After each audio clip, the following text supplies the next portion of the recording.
College की वो मस्जिद है, कॉलेज की तरफ से ही वो इमाम है वहाँ पे। तो 20 सालों से वहीं रह रहे हैं। और उस कमरे से जो बता रहे हैं कि उसमें से कट्टा निकला है, भाई ये लोगों की बात है। सर जो मीडिया जो है वो बता रही है कि उसमें RDX निकला है। और रहा मामला डॉक्टरों का, जितने डॉक्टर हैं कॉलेज के या स्टूडेंट हैं जो पढ़ने वाले हैं, क्योंकि मस्जिद जो है वो कॉलेज की तरफ से है, इसलिए हमारा भाई जो है वो कॉलेज की तरफ से ही इमाम है, कॉलेज का इमाम है। हाँ, भैंसें वगैरह रहती हैं, भैंस रखते हैं हम वहाँ।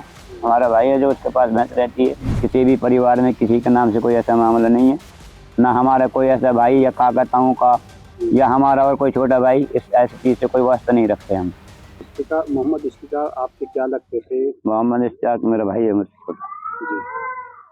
तो कितने साल पहले यहाँ रहते थे और कितने साल पहले यहाँ? 20 सालों से वो इमामत करते हैं वहाँ पे। शादी से पहले ही मैंने उसको लगा दिया था मस्जिद में। तो वो मस्जिद है अल-फलाह कॉलेज की वो मस्जिद है, कॉलेज की तरफ से ही वो इमाम है वहाँ पे।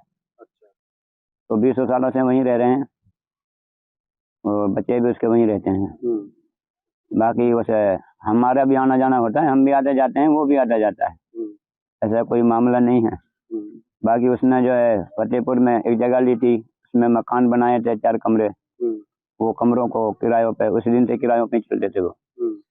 उसमें से एक कमरा इस डॉक्टर ने भी ले लिया था। पता नहीं कब लिया, ये तो हमें पता नहीं, साल पहले लिया, महीने पहले लिया, कब लिया। उसके बाद में अब हमें पता नहीं उसमें किराएदार क्या कर रहा है। हमारे और कमरे भी किराए पे ही पर ही चलते हैं। हम वहाँ देखने के लिए तो जाते नहीं है, उसमें किराएदार कब सो रहा है कब जग रहा है। महीने महीने नहीं जाते, 2-2 महीने नहीं जाते, तो किराया लेने के लिए जाते हैं और कोई वास्ता नहीं पड़ता हमारा। और उस कमरे से जो बता रहे हैं कि उसमें से कट्टा निकला है, भाई ये लोगों की बात है। सर जो मीडिया जो है वो बता रही है कि उसमें RDX निकला है। कुछ लोग बता रहे हैं कि उसमें कोई और दूसरा केमिकल है, और कुछ लोग कह रहे हैं कि उसमें खाद वगैरह है, बीज वगैरह है। अब देखो ये तो पुष्टि करने के बाद में ही पता पड़ेगा कि उसमें क्या निकला है, उसकी जो जांच होगी क्या है क्या नहीं है, ये मामला है। तो आपके भाई से आपकी कभी बात हुई हो तो लास्ट टाइम कब बात हुई हो? मेरे भाई से बात हुई थी क्या, मैं अभी एक रोज दिल्ली गया था, तो मैं उधर से घर पे होकर के आया था। शाम में मगरिब के बाद में वहीं था, मैं खाना खा के तब आया था मिल करके। डायरेक्टर वहाँ पे हमारे सारे बच्चे थे और मेरा भाई भी था, हमारी भाभी भी थी। उसके बाद में मैं आया वहाँ से 8-9 बजे। ये इस मामले से ये 6 तारीख में गया था मैं, 6 तारीख का मामला है। 6 तारीख को मैं आया हूँ वहाँ से। तो मकान उन्होंने कब बनाया था वहाँ पर? मकान को बनाए हुए उसे कई साल हो गए उसको बने हुए मकान। तो पशु अभी आप बता रहे थे पशु भी पालते हैं, दूध का काम? हाँ, भैंसें वगैरह रहती हैं, भैंस रखते हैं हम वहाँ। हमारा भाई है जो उसके पास भैंस रहती है। जो भैंस जो दूध दे देती हैं, जो अल-फलाह के जो डॉक्टर हैं, काफी डॉक्टरों के पास हमारा दूध भी जाता है। जैसे कि चाय वगैरह या दूध पीने के लिए जो दूध लेके जाते हैं, तो काफी डॉक्टर वहाँ से लेकर के जाते हैं दूध।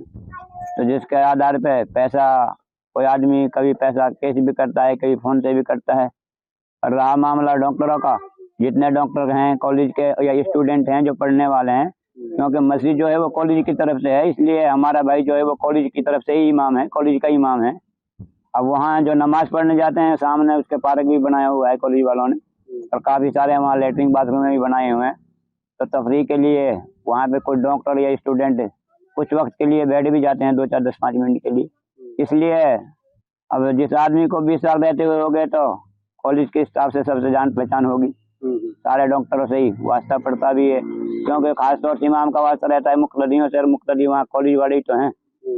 मुक़्तदी जो हैं जो कॉलेज के अंदर रहते हैं, चाहे वो स्टूडेंट है, चाहे वो डॉक्टर है, चाहे वो सा कोई आदमी है, वो गनमैन है, जो भी नमाज पढ़ते होगा उसका वो इमाम है। इमाम का वास्ता मुक़्तदी से होता है। तो आपके भाई पे जिस तरीके से आरोप लगे, कितना सही कितना गलत मानते? हम इसको बिल्कुल गलत मानते हैं, क्योंकि हमारा कोई वास्ता नहीं है ऐसा। और हमारे गांव से आज तक हम उम्मीद करते हैं कि हमारे नाम से पुलिस में रिपोर्ट भी नहीं होगी। हमारे किसी खानदान, काका ताऊ बाप दादाओं के करीब दौर से किसी भी परिवार में किसी के नाम से कोई ऐसा मामला नहीं है, ना हमारा कोई ऐसा भाई या काका ताऊ का या हमारा और कोई छोटा भाई इस ऐसी चीज़ से कोई वास्ता नहीं रखते हम। हमारा काम है, हम इमामत करते हैं मस्जिदों में। मैं खुद भी इमाम हूँ, जाकी बड़ी मस्जिद का इमाम हूँ। मुझसे छोटा है वो भी गांव की मस्जिद का इमाम है, जामा मस्जिद का। और जो हमारे छोटे वाला भाई है वो भी गांव की ही मस्जिद के इमाम हैं। अल्हम्दुलिल्लाह हम इमामत का एक काम करते हैं। हमारे बाप ने हमें पढ़ाया, ये वसीयत की कि भाई तुम्हें इमामत करनी है तो हम इमामत करते हैं, इसलिए शौक। तो कितने भाई हो आप? हम 5 भाई हैं। जी, पांचों में इमामत करते हैं। हाँ जी अल्हम्दुलिल्लाह। एक भाई इस वक्त नहीं कर रहा, 4 इमामत कर रहे हैं। Subscribe to One India and never miss an update. Download the One India app now.